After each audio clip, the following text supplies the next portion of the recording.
وہ تجسس کے مارے اندر آئی تھی۔ اندر سارا پرانا سامان رکھا تھا۔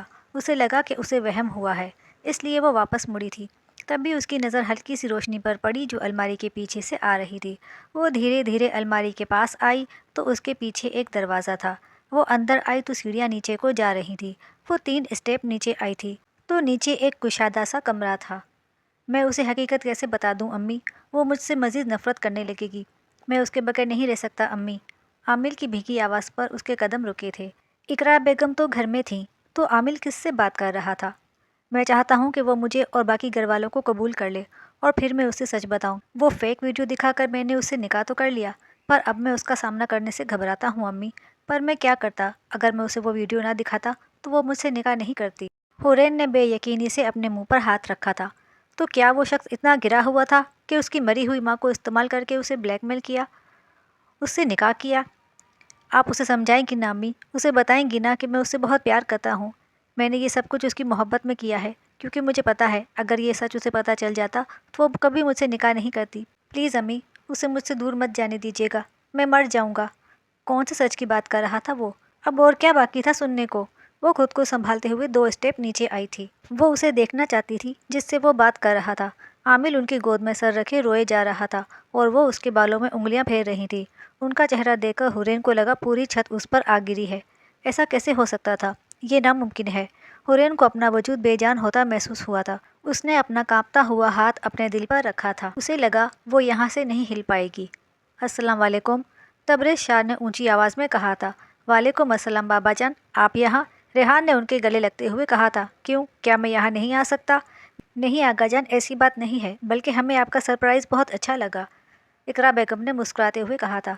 سرپرائز تو عامل نے دیا ہے مجھے، میری زندگی کا سب سے بڑا سرپرائز۔ مجھے بتائے بنا تم لوگوں نے اس کی شادی کر دی؟ تبریز شاہ نے غصے میں کہا تھا۔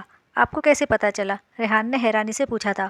عفنان اپنے کمرے میں گیا تھا کوئی کال کرنے کے لیے، لیکن باقی سب وہیں موجود تھے۔ کل رات میری گاڑی سے ایک لڑکی کا ایکسیڈنٹ ہوا تھا اور اسی لڑکی کو لینے عامل آیا تھا، اور اسی نے کہا کہ وہ لڑکی اس کی بیوی ہے، اور یہ بھی کہا کہ میں ان دونوں سے دور رہوں۔ لاڈلا بدتمیزی کر کے آیا ہے مجھ سے۔ عامل نے آپ سے بدتمیزی کی؟ ایسا کیسے ہو سکتا ہے آقا جان؟ عامل آپ کی بہت عزت کرتا ہے۔ اقرا بیگم حیران اور پریشان ہوئی تھی۔ مجھے بھی یہی لگتا تھا اب تک، مگر لاڈلے نے بھرم توڑ دیا میرا۔ تبریز شاہ کی آواز میں دکھ تھا۔ عامل آتا ہے تو میں بات کرتا ہوں، آپ فکر نہ کریں، ریحان نے ان کا ہاتھ تھامتے ہوئے کہا تھا اور انہیں صوفے پر بٹھایا تھا۔ وہاں سب لوگ الجھ گئے تھے تبریز شاہ کی بات سن کر۔ اقرا بیگم نے انہیں پانی کا گلاس دیا تھا، مگر اندر سے وہ بھی بہت پریشان تھیں۔ میں پھر سے کہہ رہی ہوں عامل، تمہیں حورین کو سب کچھ بتا دینا چاہیے۔ انہوں نے پھر سے اسے قائل کرنے کی کوشش کی تھی۔ کیسے بتاؤں امی؟ یہ سب اتنا آسان نہیں ہے۔ وہ ٹوٹ جائے گی، بکھر جائے گی۔ وہ یہ حقیقت نہیں سہ پائے گی کہ وہ آپ کی سگی بیٹی نہیں ہے، بلکہ میں آپ کا سگا بیٹا ہوں۔ میں نہیں کہہ سکتا امی، عامل نے اٹھتے ہوئے ٹوٹی ہوئی آواز میں کہا تھا۔ ہم ساری زندگی خاموش نہیں رہ سکتے عامل۔